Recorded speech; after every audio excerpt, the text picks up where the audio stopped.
Has history as we know been a complete fabrication? I mean, what if everything you thought you knew about, say, the rise of civilizations, the great thinkers, even the very myths that define us, what if it was all meticulously engineered? Prepared to question, well, everything. Welcome to the deep dive. This is where we take intriguing sources, things you send us or things we find, and we really unpack them. We try to pull out the most important nuggets of knowledge, those surprising insights. Think of it as your shortcut to being truly well-informed, sparking those aha moments you didn't even know you were looking for. Today, we're embarking on a truly mind-bending journey. We're diving into excerpts from this speculative historical work called Encrypted Reality. Now, this isn't just tweaking the historical record a bit. Oh, no.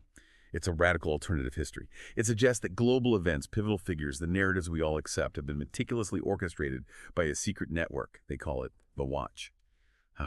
So our mission for this deep dive is to explore the core arguments of encrypted reality.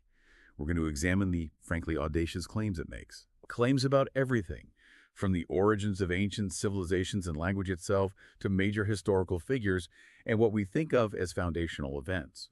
We'll look at the key players, the complex concepts, the unconventional evidence the author puts forward. We want to help you understand how this compelling and sometimes, unsettling case is built, a case for a deeply manipulated past. Okay, let's really unpack this. We've got a lot to get into, so prepare for a perspective shift. It might just change how you look at every history textbook you've ever seen. Encrypted reality kicks off with an assertion so grand it just forces you to stop and think. Basically, that accepted history is not just flawed or incomplete. No, it's a grand fabrication. And this wasn't some accident, like things getting lost over time or gradual misunderstandings piling up. No, exactly. The author argues it was painstakingly orchestrated by this secret millennia-spanning network they call the Watch. Right. And at the absolute center of this orchestration, especially, they say, during the European Renaissance, was this master operative, codenamed simply G. And what's truly fascinating here, or maybe startling, is the sheer audacity of the book's main claim about G. It suggests that humanism, the philosophical movement we usually think of as starting and blooming in Europe during the Renaissance. Right. Alberti, Florence, all that. Right. Well, the author says it wasn't an organic European development at all. Instead, they claim it actually originated in the Americas and was then strategically introduced to Europe by G. Introduced? Wow. Yeah. It completely upends our traditional understanding of, intellectual lineage, how ideas spread. It makes you wonder how much of what we see as foundational European thought might actually have these hidden, deeper roots somewhere else entirely. It's a total reversal. Yeah. The usual story is Europe discovering the Americas and bringing knowledge that way. Exactly. And the book claims G wasn't just one person in one place. No, this individual allegedly operated under not one, but 3 astonishing concurrent identities. Imagine this. Leon Battista Alberti, the famous Italian polymath architecture, art theory, math. Okay, I know Alberti. Simultaneously, the legendary Aztec founder and philosopher king Nezahualcoyotl, credited with legal codes, city planning, a really sophisticated poetic tradition. Nezahualcoyotl. Okay. The poet king. And also, concurrently, Pachacuti, the powerful Inca architect and empire builder, the one who orchestrated the huge expansion of the Inca Empire, built things like Machu Picchu. Wait, Alberti, Nezahualcoyotl, and Pachacuti, all the same person, at the same time. That's the claim. Incredible, isn't it? And the book digs deeper. It posits G was actually born in the Americas. Born there? Yes, which suggests that the advanced knowledge, including the whole philosophical framework of human potential, rational thought, civic virtue, wasn't discovered in Europe. It was transferred there. Transferred by G. By G. And the author then describes Europe at this time, sort of before G's intervention, as being in a bicameral state, or maybe preconscious. Bicameral, like Julian Jaynes' theory. Exactly, draws right from Jaynes's theory of the bicameral mind. The idea that early humans didn't really have internal introspection like we do. They relied on external divine commands, often heard as voices, hallucinations. Okay. So in this context, G's roles in the Americas poet, lawgiver, cultural architect weren't just fancy titles. They were practical, functional tools. He was governing, communicating with these pre-conscious societies. He essentially provided the external directives, the voices people followed, a living conduit for order, for development. Wow. Okay. Yeah. Which brings us to a piece of, circumstantial evidence, the author points out. G's musical and poetic talents. Yes. While these profound abilities are apparently really well documented in American records, linked to Nezahualcoyotl and Pachacuti, Absolutely. Central to their legends. they're conspicuously absent in European accounts of Alberti. The book suggests this isn't just an oversight, it's deliberate. A deliberate omission to reinforce the idea that his real identity was American, and that the Alberti persona, his European face, was this meticulously constructed facade designed to hide his true origins, his purpose from Europe, and importantly, from history itself. It's a compelling detail, isn't it? If it's true, it speaks volumes about the level of deception, the strategic concealment involved, and the story, the narrative the book presents. It takes an even darker turn after G supposedly dies. The network, the watch, initially envisioned for this, quote, civilizing mission, allegedly becomes corrupted by a successor the book chillingly calls the Mole. Okay. His new leader, the author claims, weaponized global disasters, things like plagues, celestial prophecies, but not for societal advancement, for personal gain, for consolidating power. It suggests a really profound shift in the watch's ethics, moving from this, well, guiding, maybe manipulative hand to something far more sinister, self-serving. So, the author isn't just saying known figures were secretly one person shaping global thought. They're saying this shaping involved active deception, manipulating history itself. And here's where it gets really interesting.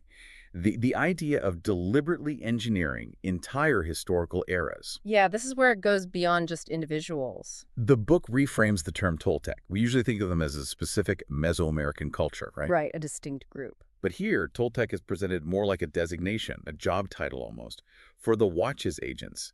These Toltec agents were supposedly deployed on this grand civilizing mission, and they did it through extensive cultural and political engineering, systematically embedding their influence into the fabric of societies. And if we connect this to the bigger picture, the idea of a universal narrative template, like the hero's journey, that basic story structure we see everywhere in myths, movies. Joseph Campbell, yeah. Right. The idea that that might have been engineered rather than just naturally arising, it suggests an almost unimaginable level of intention in shaping human collective consciousness. Engineered stories. It implies that even the fundamental stories we tell ourselves about who we are, about struggle, destiny, triumph, they might be the result of a deliberate, pre-designed template, guiding how we understand identity, purpose. And this wasn't subtle stuff to write into the book. It involved deliberate erasure of history. To give a specific example, it's Kohol, also known as obsidian serpent, supposedly a key ally of G in the Americas. Okay. Its Kohol allegedly ordered the systematic burning of indigenous manuscripts, just wiped out huge chunks of pre-existing historical records. Burning the books, the classic move. Exactly. And the goal, to impose a new state-sanctioned history, a new timeline, a new narrative, completely controlling the past for future generations. Think about that, literally torching the old records to write your own official version. Right. And the author takes it even further. They claim that universal hero's journey myth, not organic at all. It's presented as a narrative template, engineered by the Watch to structure historical accounts, provide a common framework for understanding heroes, make them relatable across cultures, but always serving some underlying consistent message. And this is where the symbolic elements become important, like little clues, signatures of the Watch being there, the recurring use of obsidian, for instance. Obsidian, volcanic glass. Yeah. The source describes it as a persistent calling card for the Watch. Prized for its sharp edges, obviously, but symbolically, it becomes this link, a material trail connecting different times, different places where the Watch was supposedly active. And later on, we'll see how this connects to groups like the Natufians, who also left this extensive obsidian trail. It suggests this continuous thread of influence stretching across millennia. A calling card left in stone. And the internal dynamics of this watch, they weren't exactly friendly, were they? Apparently not. Ruthless is the word the book uses.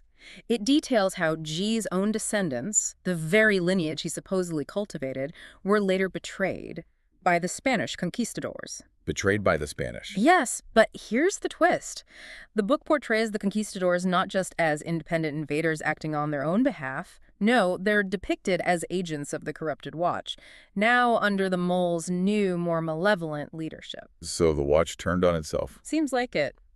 It paints this picture of a clandestine organization constantly shifting, evolving with changing loyalties, and a firm, often brutal hand on the tiller of history, willing to sacrifice its own former members, even G's lineage, for its current goals. The idea that history is engineered leads us to some really, really astonishing claims.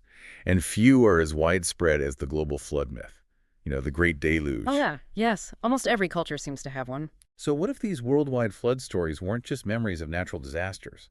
What if they were part of a carefully crafted script, like for planetary resets, maybe giving divine sanction to whoever survived? That's quite a twist on mythology, isn't it? It really is. And this raises a fascinating question. How do these deeply ingrained cultural myths, stories about cataclysm and rebirth, actually shape how a society sees its own past, its future? And maybe more importantly, how vulnerable are these myths to external manipulation? Right. The author argues this pervasive deluge myth, you find it everywhere. The ancient Epic of Gilgamesh, the Bible's Noah story, Hindu myths, Greco-Roman, Norse, even Aztec mythology is another echo, another sign of the Watch's direct intervention. The source points out that these narratives, they consistently depict this devastating flood, usually sent by gods, seemingly to wipe out human civilization, but there's always a catch. The remnant. Exactly. A small, chosen remnant is always left to rebuild.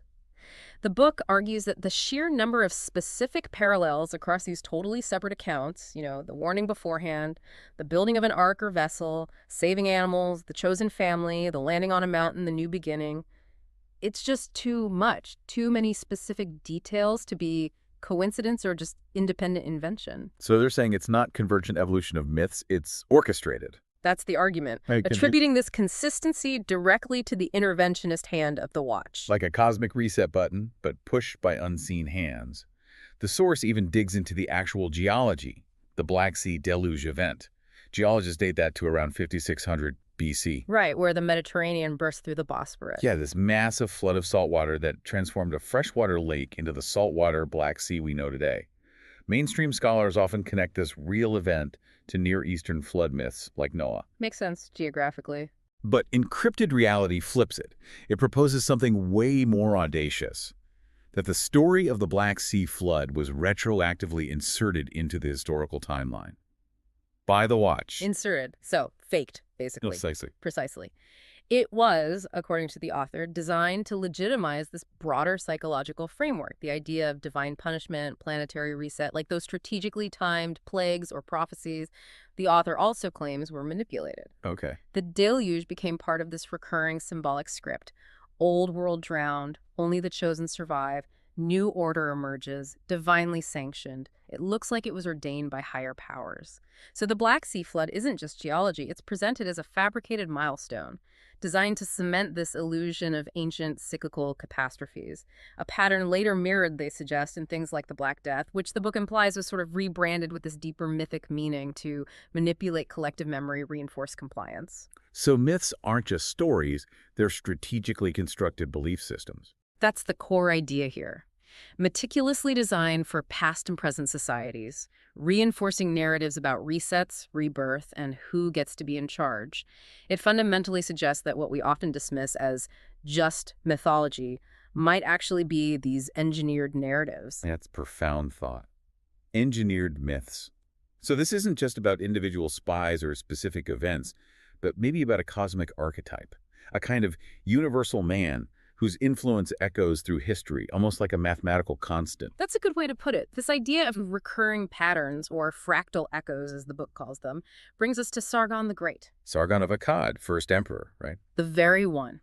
Presented by Encrypted Reality as a fractal echo of G, the book draws this striking parallel between Alberti's illegitimate birth Okay, Alberti again. and the foundational legend of Freemasonry. According to some Masonic lore, Nimrod, the biblical mighty hunter, is considered one of Masonry's original founders, a legendary builder. Though, he doesn't usually pop up in regular modern rituals unless someone's going through a very specific advanced process. Interesting. Nimrod and Masonry. And Sargon fits in how? Well, Sargon of Akkad has been suggested by some, not just this author, as a possible identity for Nimrod, or at least an inspiration.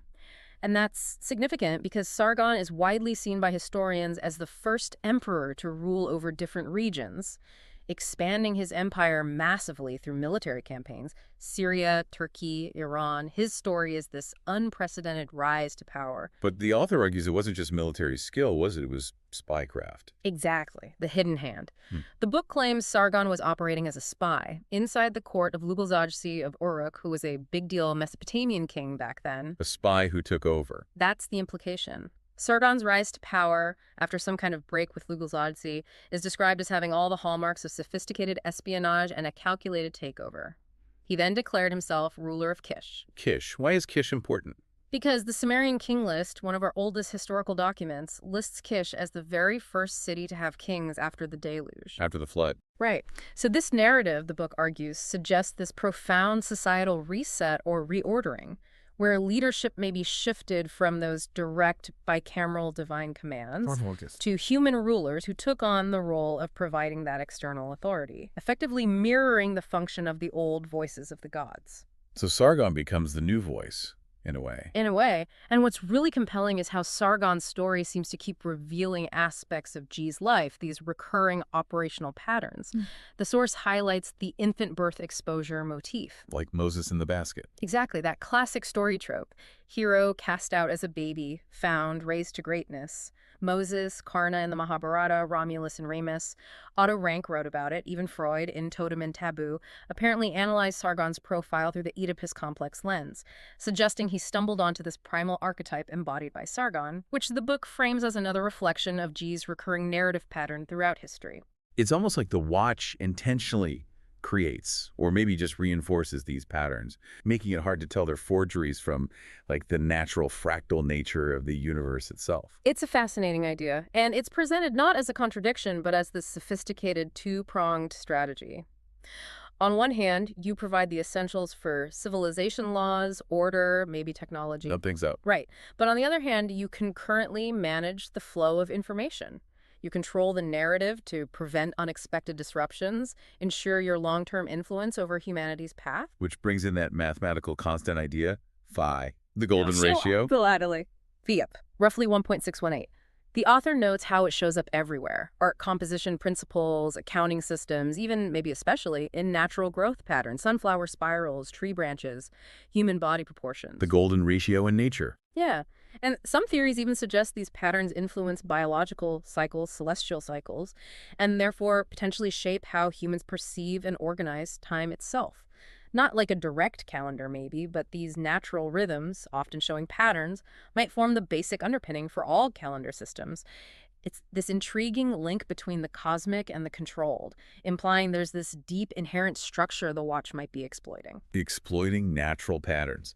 Wow. Yeah. Okay, let's shift gears. Let's talk about the foundation of how we communicate, how we store knowledge, language itself. A huge piece of the puzzle, according to this book. It makes an astonishing claim about Sumerian, the world's oldest known written language. Right, cuneiform. It's presented not just as ancient, but as a linguistic isolate, meaning linguists haven't definitively linked it to any other known language family, not Semitic, not Indo-European. It just stands alone. And this isolation, the author posits, is crucial. It means Sumerian persisted, maybe specifically for counterintelligence operations. What's truly fascinating there is the argument that because it lacked widespread, cognates, words with common origins in other languages or any obvious related languages, Right. it made Sumerian an ideal cryptographic tool. It would have been incredibly hard for outsiders to learn or decipher without direct teaching, making it a secure way for the watch's intelligence assets to communicate. Like a secret code only a select few could ever really crack. A built-in encryption. And this leads directly to Akkadian, which came along around 2900 BC. Akkadian builds on Sumerian, right? Yeah, the book explains Akkadian cuneiform cleverly used phonetic symbols adapted from Sumerian, but mixed them with logograms, symbols for whole words or ideas, creating what was essentially the world's first truly complete writing system. Wow. Capable of encoding whole words, complex ideas, grammar. Most of the cuneiform records we have are actually Akkadian, and significantly Enheduanna, Sargon's daughter. Sargon again. She holds the distinction of being the first named author in recorded history because of her contributions to Sumerian literature written down using this system. And the source makes a really striking point here. It claims the specialized techniques needed to accurately decipher Akkadian cuneiform. They've never been fully disclosed publicly. Really? Still. That's the claim, suggesting a controlled dissemination of this knowledge over millennia, a deliberate limit on who could access or understand these ancient records, which further supports the idea of a hidden, manipulated history. Keeping the keys to the past. And we also see how Akkadian being a fusional language, meaning it packs a lot of grammar into each word by changing its form. Like Latin or Russian. Exactly. How it gave rise to later languages, like Old Assyrian. It even influenced Hittite, which gives us the oldest known records of any Indo-European language. So you have Semitic Akkadian cuneiform being adapted to write Indo-European Hittite. It kind of mirrors that later relationship between Semitic Phoenicians and Indo-European Greeks, suggesting this pattern of linguistic adaptation, perhaps driven by the watch. Which brings us to the huge dominance of Indo-European languages today. English, Spanish, Hindi, Russian. More speakers than any other language family combined. Oh, it's massive. The author proposes this sweep might not just be natural migration in empires, but maybe a deliberate linguistic standardization program by the watch. Standardization, why? The idea is to embed common cognitive structures across huge populations, make governance, trade, cultural assimilation easier. It's like installing a global operating system for the human mind, making populations think and communicate in similar, more manageable ways. The linguistic OS, and then there's nostratic. Right, nostratic, the hypothetical superlanguage. Well, this ambitious linguistic theory takes it a step further. It posits that language itself, specifically this proposed ancestral tongue, nostratic, wasn't just a reflection of consciousness, it was its fundamental cause. Language caused consciousness, not the other way around. That's the radical idea. The method used to reconstruct this proposed language involves deep comparative linguistics, finding regular sound correspondences, shared words, cognates, across major language families like Indo-European, Afro-Asiatic, Uralic, and others. The patterns of shared basic words and grammar are seen as too systematic for chance. But crucially, the source argues nostratic wasn't just a tool for communication, it was the very instrument of consciousness itself, allowing early humans to internalize those external voices from the bicameral mind theory. Connecting back to Jane's. Exactly. To construct an internal mind space, where thoughts became internal dialogue, not external commands. This fundamentally redefines the relationship between language and thought, suggesting that the watch, through nostratic, literally engineered human consciousness as we know it. That's profound. Engineering consciousness itself through language. Yeah. Okay, so according to this theory, the same people who might have literally watched the Black Sea flood. The Vinca culture. Right, the Vinca culture in the Balkans around 5500 BC, presented as having witnessed the deluge firsthand. A direct link to that potentially engineered event. And this direct connection is significant because the Vinca culture also developed this proto-writing system. Their script, with those distinctive swastika-like symbols, geometric patterns, it's still undeciphered. Right, the Vinca symbols. But it's recognized as genuine proto-writing, suggesting very early, maybe agency-influenced written communication networks. And these symbols, dated roughly 5500–4000 BC, they have this superficial resemblance to Sumerian cuneiform. Linear strokes, repetitive patterns, hinting at a shared, maybe engineered origin for early writing. So writing might also be part of the package. And get this, the Vinca culture is also linked to the earliest securely dated evidence of high-temperature metal smelting anywhere. A copper axe from around 5500 BC. The dawn of metallurgy. Exactly. And this wasn't just some local fluke. This metalworking know-how then rapidly spread from the Black Sea region across the Middle East, kicking off the Chalcolithic, the Copper Age.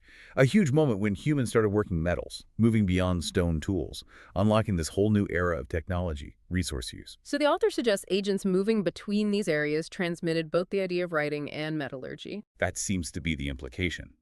A rapid, deliberate diffusion of fundamental tech and communication methods, presented as a hallmark of the Watch's strategy, seeding key advances exactly where and when needed. This perspective really paints the Black Sea region not just as a place, but as this historical nexus, a concentration point for the Watch's influence, where major cultural and political shifts originated and spread outwards.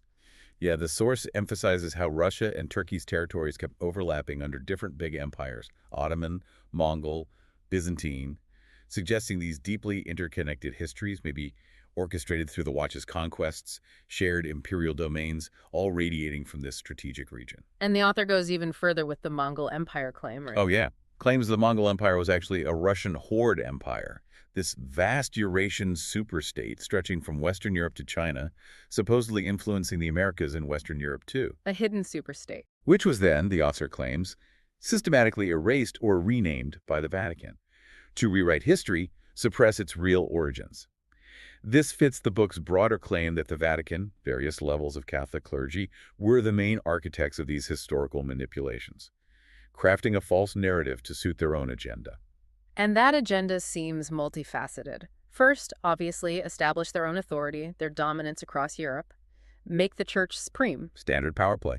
But second, and maybe crucially, craft a distinct history that would formally detach the Roman Catholic Church from the Black Sea region, which had apparently become politically and religiously messy or compromised during that period. Detached from the East. Yeah, which connects to the book's argument about the Italic peoples, the foundation for Latin dominance. They're framed as Indo-European migrants arriving in Italy, probably from the Black Sea region, somewhere between 2000 and 800 BC. So Rome's origins tied back there too. That's the suggestion. The source asserts that medieval Western European kingdoms were largely subordinate to this Black Sea region, paid tribute to it. So this deliberate historical split was essential for the papacy to forge its unique, unchallenged dominance and strategically distance itself from Eastern Christian traditions, which some argue shared a much more recent, interwoven common past, a past the Vatican wanted to obscure. That's quite the geopolitical rewrite. Okay, let's shift focus. Another crucial hub for the Watch, according to the book, the Levant, Canaan, described as this crucible of control. The Levant, yeah. Crossroads of the ancient world. And at the heart of this region, the Natufians, a prehistoric culture there, around 12,500 to 9,500 BC. They're presented not just as early settlers, but as the first people to really make the jump from nomadic hunting and gathering to sedentary proto-agriculture. The master builders who set up the world's earliest permanent settlement. The very beginning of settled life. But the author sees them as more than that, an intelligence-minded agency that laid the foundational template for centralized power, introducing sophisticated irrigation, advanced metallurgy, spreading these critical innovations from Anatolia all the way to Mesopotamia. And their reach was amplified by that obsidian trade network, right? Exactly. The obsidian connection again. Those razor-sharp blades disseminated Natufian expertise across Europe and the Near East, re-emphasizing obsidian as the Watch's material calling card. This physical signature popping up across continents, centuries, marking their presence, their influence. And the connections claimed are incredibly deep, running across vast distances. There's genetic and cultural evidence cited, suggesting contact between the Maltabires communities way up in Siberia and the Natufians down in the Levant, leading supposedly to the divergence of early Afro-Asiatic and Proto-Indo-European languages from that Nostratic linguistic ancestor we talked about. Wow, Siberia to the Levant connection driving language families. Right. But maybe one of the most surprising claims is about dogs. Dog domestication. The Natufians are credited with the earliest known animal domestication, dogs being part of human societies way back, 15,000 to 40,000 years ago. So the simple act of befriending a wolf wasn't just a survival hack, maybe, but a foundational step engineered by the Watch. That cascaded into empire-building language spread. That's mind-blowing. It really is. The concept that seemingly disparate things like, domesticating dogs and the eventual rise of huge language families are all linked through a single overarching agency. It provides a starkly different lens to view human evolution through. So it wasn't just an accident. The source argues this seemingly humble act wasn't isolated, it was foundational. It enabled complex societies, large-scale cultural expansions. Dogs helped hunt, guarded settlements, later herded livestock. Okay, makes sense. These capabilities boosted survival, resource management, but also laid the groundwork for more animal domestication, crucially making horse domestication much more feasible. Ah, the horse connection. Right. Horses then revolutionized herding, transport, warfare, especially with wheeled vehicles, which ties directly back to the rapid spread of the Yamnaya horse culture and subsequently Indo-European languages across Eurasia. It's this huge domino effect, a grand strategy, they claim, all stemming from the single, maybe engineered step of domesticating dogs. Breathtaking. A chain of events from befriending a wolf. Makes you wonder what else we take for granted. Okay, this brings us to Ebla in Syria. Presented as a medieval Bronze Age facade, even though mainstream history puts it firmly in the 3rd millennium BC. So playing with timelines again. Seems like it. So Ebla wasn't just an ancient city, maybe, but a hidden intelligence hub. Its records suppressed because they revealed too much. Those biblical giants, they weren't literally big, just incredibly smart and organized by the watch. That's the picture painted. The source claims Ebla's famous tablets, the Eblite tablets, written in a Semitic language. They make up arguably the world's first truly organized library. Organized how? Meticulously classified content, detailed administrative records, economic transactions, even diplomatic letters.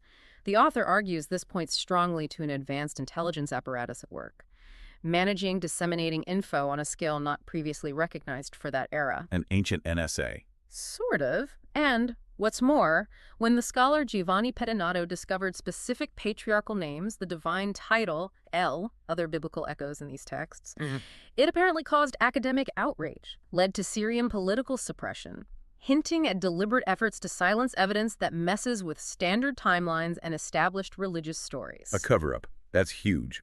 Suggests a real effort to control the narrative, down to sacred texts. And Ebla was powerful. At its peak, it controlled Syria, Lebanon, Canaan, funneled trade through the port of Ugarit, had links to Egypt, even Afghanistan, a sophisticated network. All this activity, the book claims, was later absorbed into the historical identity of the Amorites after a long war with Mari. And the author challenges conventional history again, suggesting the Akkadians themselves just sort of reemerged as Amorites, implying they were always a single West Semitic group, just changing labels when needed. Akkadians become Amorites, and this connects to the giants. Right. The Bible famously calls Amorites giants King Og, the Nephilim. Encrypted Reality suggests this giant thing isn't literal size, it's superior knowledge, organizational skill, implying these giants were actually the Watch's highly intelligent, influential agents. Guard giants. And traditional dating puts Sumer under Amorite domination until Babylon was founded, 1894 BC. A kingdom the author sees as mockingly born of Amorites, like a deliberate subversion of Sumer's legacy. And related to this, that modern fascination with Anunnaki aliens. Viewed here as just projecting Renaissance-level tech and resource grabbing onto these ancient agents, drawing a parallel with European conquistadors coming for gold, implying the Anunnaki myths misinterpret advanced human manipulation, not aliens. It's like they were running the same software update across different civilizations, disguising it as divine intervention, then building myths around it. Which leads us to the universal man archetype, a core part of the Watch's playbook, supposedly. The recurring figure. Figures like Hammurabi, the lawgiver, Sargon, the emperor, even G himself, presented as sharing these composite traits, not just kings, but also codifying laws, writing sacred verses, embedding moral codes in poetry or symbols. These multifaceted roles, the author argues, were strategically filled by Watch spies, ensuring continuity, cultural cohesion, especially in those bicameral societies. For pre-conscious humans, any highly advanced figure showing up like G with tech or knowledge way beyond them would inherently seem divine. They look like gods. Exactly. Their actions interpreted as godlike commands within that hallucination-driven reality. This phenomenon, it's argued, is how gods were essentially created or perceived through the Watch's interventions, solidifying their power via manufactured divinity and the Anunnaki alien idea. Just a modern projection of that same dynamic onto ancient agents. Advanced humans, not ETs, were the gods. So direct fabrication of belief systems, even gods. This theory of narrative engineering, it really challenges the foundation of historical chronology, doesn't it? Suggesting even our understanding of time itself might be a construct, an illusion. That's the implication. The book gives specific examples of this narrative engineering, this chronological distortion. Sargon's interpretation of a king's nightmare, for instance, finds a direct parallel in the Bible story of Joseph analyzing dreams in Egypt. Same story pattern. And the detail about the carrier's death sentence, a common motif, shows up similarly in the Greek myth of Bellerophon and the biblical story of Uriah, demonstrating these deliberately recurring narrative patterns. This continuity across different myths, different periods, strongly reinforces the idea of an engineered narrative, a master script, adapted for different cultures, and maybe even more audacious, the claim about Egyptian zodiacs, like the ones at the Dendera temple. The Dendera zodiac. Supposedly ancient, but the author argues they don't actually match ancient skies. They align perfectly with 11th, 14th century AD celestial configurations. What? Medieval sky? That's the claim, suggesting Renaissance chroniclers, astrologers, artificially backdated events, faked an older lineage, a deeper antiquity that wasn't real. The author also says lots of later kings modeled themselves on Sargon, called themselves his descendants, added the Great to their names, creating fabricated lineages for authority. Faking history backwards. Even claims celestial descriptions in the Bible only make sense if dated to the Middle Ages, suggesting profound anachronisms, pointing to deliberate timeline manipulation to create a false sense of ancientness. Incredible. If true, they weren't just rewriting history, they were shifting time itself. So they weren't just manipulating beliefs, but maybe behavior, even disease. This takes the invisible hand idea somewhere else entirely. The book describes really sophisticated manipulation tactics, including something controversially termed sexpionage, or sacred prostitution. Espionage. Not just a religious rite, the author argues, but a sophisticated form of intel gathering and psychological control, especially in those bicameral societies. How'd that work? The claim is priestesses, through intimate rituals, could subtly influence people, even plant divine directives directly into their minds, manipulating them psychologically for intel, blackmail, societal control. That recurring image of a mating bull and lion in ancient art might symbolize this deep manipulation of primal forces. Figures like Baal and Asherah, often linked to cultic prostitution, acting as vehicles for the Watch's influence. This historical pattern, the book suggests, implies this continuous cyclical reimposition of these tactics across ages, adapting as human consciousness may be shifted from bicameral to unitary, but always serving long-term strategies for resource extraction, control. A picture of constant, pervasive manipulation. And the tactics weren't just psychological or social. The book interprets Sennacherib's failed siege of Jerusalem. You know the story. 185,000 Assyrian soldiers supposedly killed by an angel or a plague of mice overnight. Yeah, the biblical account. Not seen as a miracle or natural event here, but as an example of sophisticated medieval biological warfare tactics. Wow. A hallmark strategy of the Watch, retroactively inserted into the record through anachronistic narrative engineering. Biological warfare in antiquity. Inserted later. That's the claim. Deliberate use of advanced tactics disguised as divine acts or natural disasters, ensuring the Watch's hands stayed hidden. And the assertion that fundamental technologies' symbols were deliberately spread, not just evolving organically, that points to a highly coordinated long-term strategy for shaping civilization, doesn't it? Absolutely. The book details how technology was a crucial tool for control. It highlights the early use of the zero symbol in Hyksos texts way back in 1770 BC, and Egypt's NFR glyph may be acting as a proto-zero, indicating advanced math understanding much earlier than we usually think. Advanced math early on. And this knowledge, the book claims, was deliberately introduced to the Old World. Nezahualcoyotl, one of G's alleged identities, specifically credited with giving advanced American math and science, including zero, to the Old World. The knowledge flow reversed again? And then there's that ancient handbag motif, that recurring symbol you see in art everywhere: Mesopotamian Apkallu figures, Göbekli Tepe carvings, Mesoamerica, Inca, India, Polynesia, China. The little bags the figures carry. Yeah, the author suggests it's not coincidence. It's direct evidence of contact with the Watch, often linked to spiritual authority, keepers of secret knowledge, a visual calling card of their presence, their influence across cultures, across millennia. And the rapid spread of core technologies also stands out. Chariot technology, for example, said to originate near the Black Sea, then spread widely as this key status symbol, changing warfare, transport. You see groups like the Hyksos burying their dead with chariots, showing how important they were. Status symbol and weapon. And similarly, hard archaeological evidence for wheeled vehicles. It pops up almost simultaneously around the Black Sea.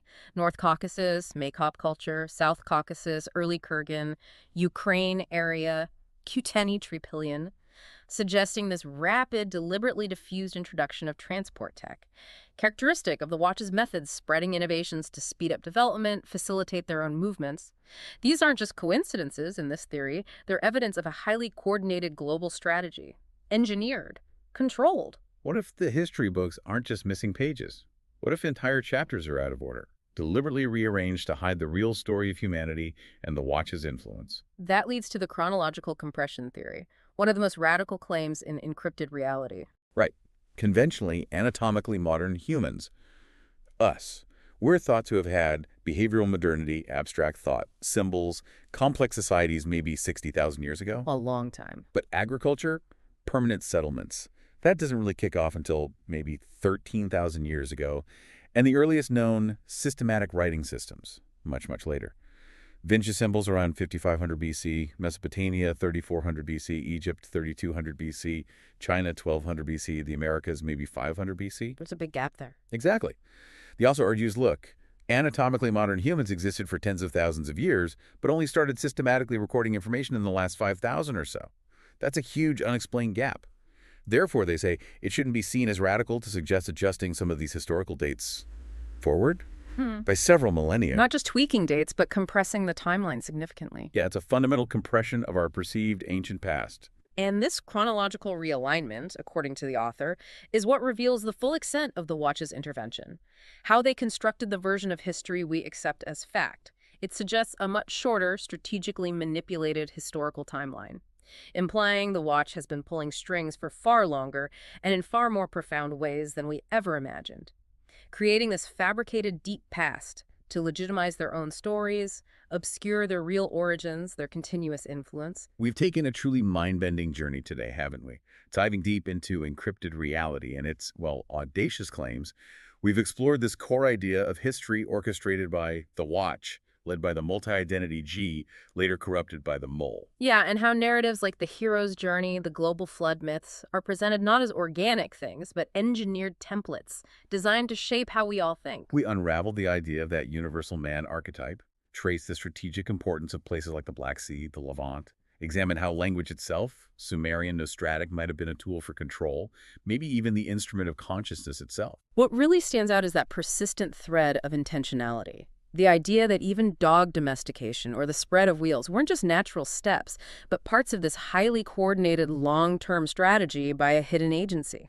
It definitely encourages critical thinking, doesn't it? About how historical narratives get built, how deep external forces might shape our understanding, and how interconnected, seemingly separate events truly are. It certainly provides a sparkly different lens to view human evolution through. So the final thought.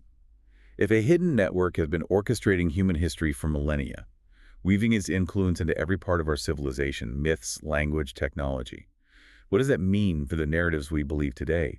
And how do we even begin to spot the fractal echoes of their influence in our own lives, shaping our reality in ways we can barely imagine? If this deep dive has sparked your curiosity, made you want to dig deeper into these really astonishing claims, you can download the entire audiobook and find supplemental material on michaelanthonyalberta.com. Until next time, keep digging deeper.